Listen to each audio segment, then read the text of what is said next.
Hey Guitar Champion, what's going on? It's Dunlop here, back from my practice cave, and welcome to today's video, to today's cross picking video. Here we go.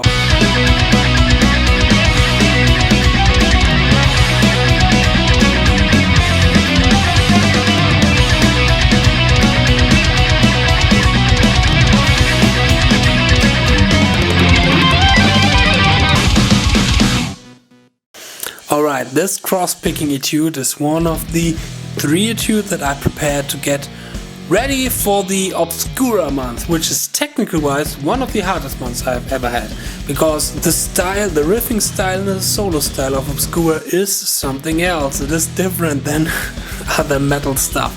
And I really like this style, I really love this band, and therefore oh hey, Yngwie is saying hello. Say hi to Yngwie. I love this little buddy. Come on, Yngwie, come here.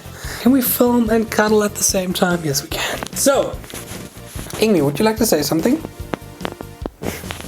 I love him. So, and yeah, what are you looking at, buddy? No? Don't want to cuddle? Alright, go. Have a nice one. And in today's video, we're going to take a look at the cross-picking etude I wrote to get my right hand prepared for Obscura. And yeah, as always, you will find the tabs, and this is not as always, you will find 3 different backing tracks in the description box. They have a link where you can download everything.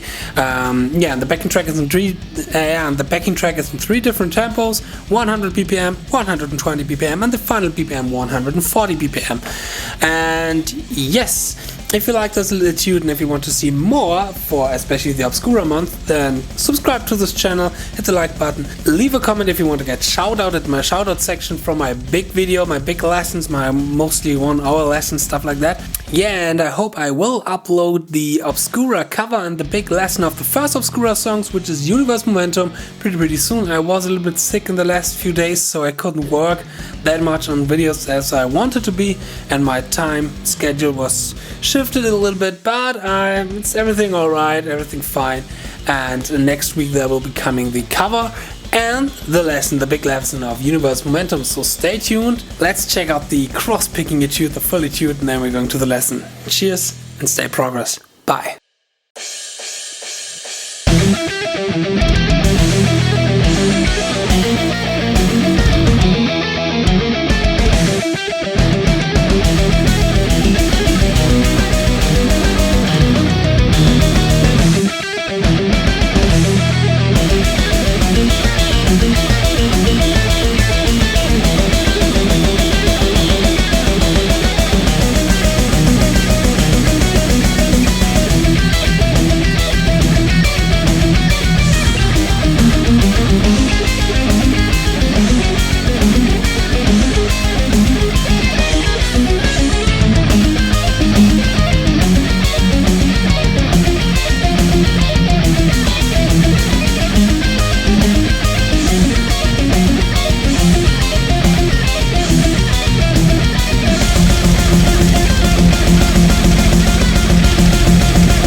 This cross-picking etude is divided into 3 different parts, with one transition to the first part to the second part. And let me demonstrate to you guys the first part in slow with a clean sound. Here we go.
It isn't that easy playing slow because we always use alternate picking, and especially when I play slow, sometimes I tend to dig too much with too much power and too much energy into one string, so beware of that. It happened to me once in this kind of E chord. We're going to check out the chord later. That I skipped the from the A to the D string going straight to the G string. That isn't that good, but it can happen when playing this one slow, so beware of the tension and the power you put into the strings.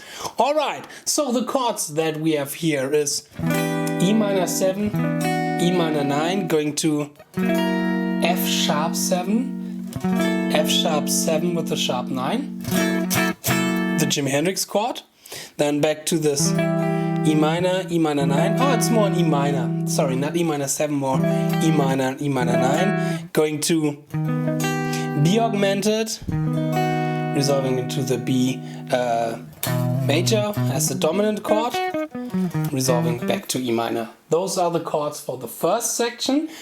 We are, for the first A minor, having this beautiful E minor kind of shape here, where we only have the root and the third played in octaves. Then we're going from the upper third the second time to the 9, which is here on the 7th fret of the B string. Then we're going to this F sharp 7. And here, when I play the chord, I use middle index ring pinky, but for playing it with cross picking, I use for my left hand the middle finger for the A and the G string.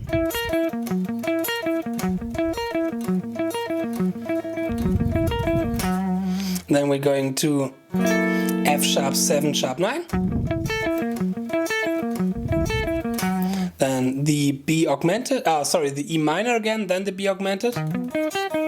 And here I use the roll technique in our middle finger to train that one. And then I resolve into the B major. Now we have straight alternate picking all the time.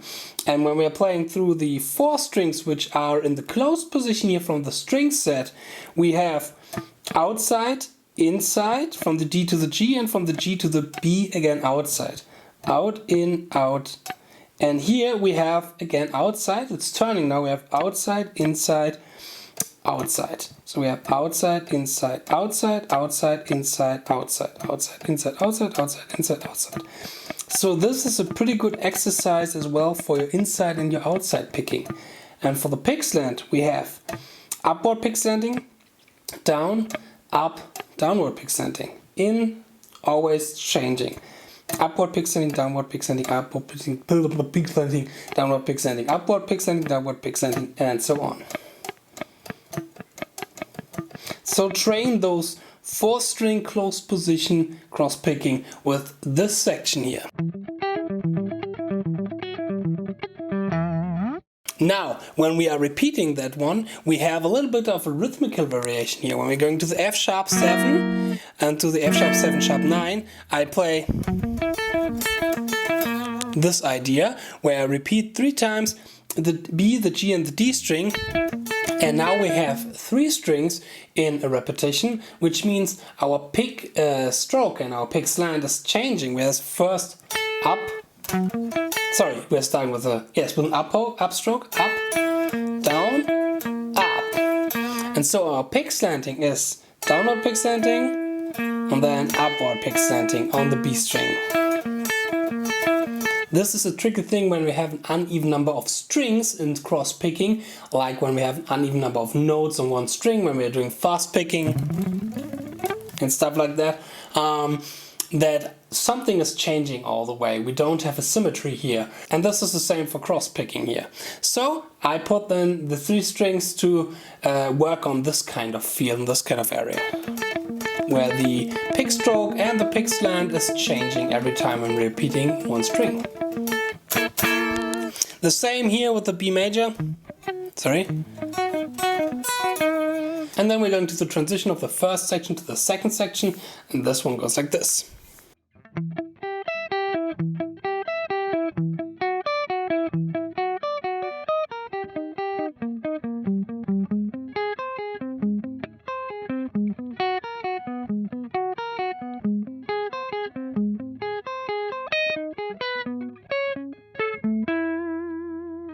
This was the transition from the first part to the second part. Let us break this one down. First, we're starting again with the E minor and E minor 9 chord, but this time with this kind of shape here. This one for the E minor, and this one here, let me take one fingering.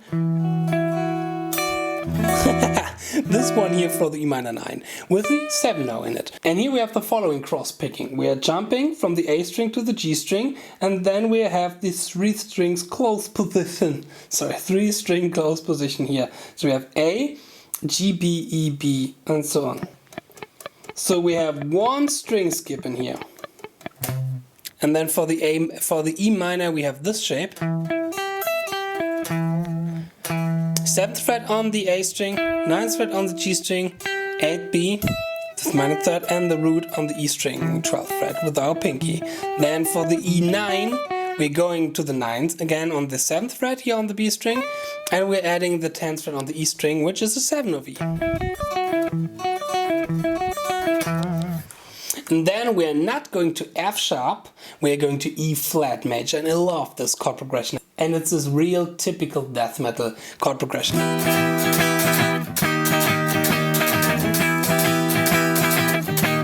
Love it. Alright, so in here we are playing this sequence. Really classical. We're starting off with this triad, root, 5th, 3rd, and then we're playing in 2-note sequence always root, 3rd, root, 5th, root, 5th, 3rd, root, 3rd, 5th, 5th, 3rd, 5th, 3rd. Resolving into G sharp major. And here now for the next section we have a pretty cool pick slant where we have 2 closed strings, the A and the D and the B and the E, which means we have 1 string skip, and we have to make the string skip with inside picking, which is really, really difficult. But it's a pretty good exercise here. And the shape goes like this. It's pretty easy when you have it in numbers 11, 10, 9, 8 with our pinky, ring, middle and index. But the string skipping is so damn hard. Inside string skipping. Whoever invented this one should be hanged. But it's a pretty good exercise. And now we are making it a little bit more difficult for the left hand, and we now have this shape here. It's a little bit stretchy. Especially when you want to play all together. But I make a little jump here. I have this close position and then my stretching my ring and my pinky. And this is basically an F sharp kind of sus sound, sus4. And we're starting off with the G sharp here, or sus9. It's more sus9. And with the 11. So it's something with F sharp, but sounding pretty cool.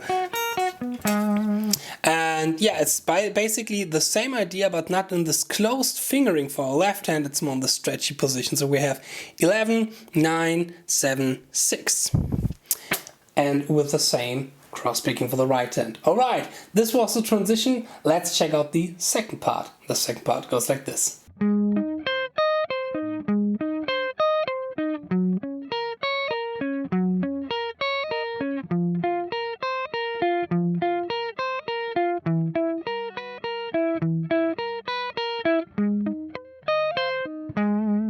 And then repeating it.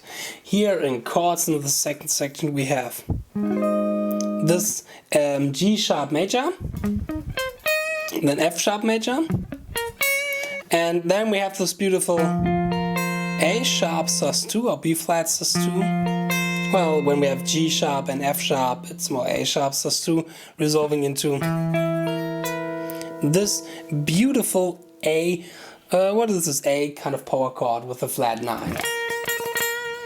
Alright, and then we're repeating it. Now for the cross picking, I kept the same idea in the first 2 chords like in the last ones. We have these A and D string, then string skipping from the D to the B string, have the B and E string kind of string pairs.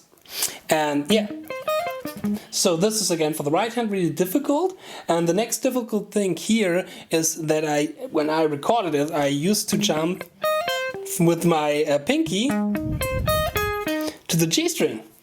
And I really have to be aware of, okay, pinky, stay at the B string, with, there again it happened. This one can happen, so be aware of this. And then we are repeating the same shape for the F sharp, and now for the A, and from the A sharp, or from the A sharp and for the A, I have again the one where I string skip the D string, and we have this 3-string closed position string set here from the G, B and E string.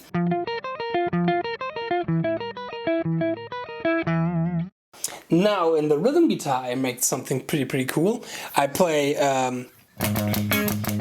G sharp, F sharp, F and E, which changes a little bit the harmony. Let me check out with that at the root note. Well, when we don't have the A sharp but the F, then it's more kind of an, yeah, it's more kind of an A, sorry, it's an F sus4, yes. And then we're going to E Lydian with the Lydian 11 here as the B flat. When we're seeing this one at the root note F and E. And then for the second repetition I do not go descending, I go ascending.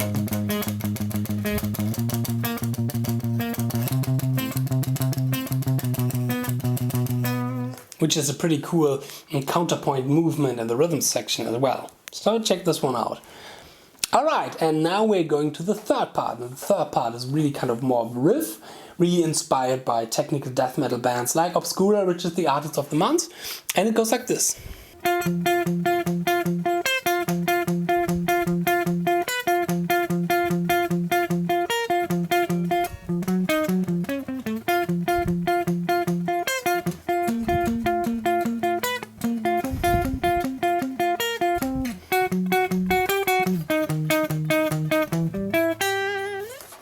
Alright, and here the chords, or the chord progression is F, F with a flat 5, F with the 11, and then this kind of technical death metal riff. Just an octave higher. Now, and for the melody section I have this shape, this one, and this one. And for the cross picking I start with an upstroke because then I have outside picking between the two octaves of the Fs. You can do it with inside picking if you want, if you're curious enough and if you're brave enough, but I can guarantee you will have a bad time and hard time because this, doing inside picking is possible, but it's not easy. Oh no. It's a good exercise, so. Which I should do a little bit more often. It's possible.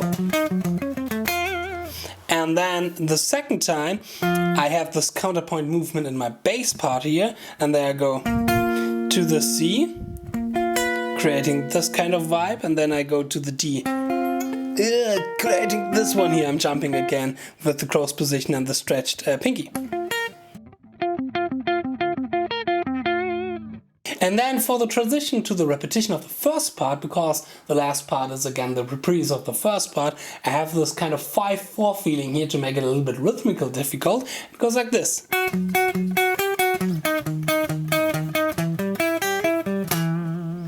And here first we have this kind of F sharp idea, and then we're going to E flat. Oh, sorry,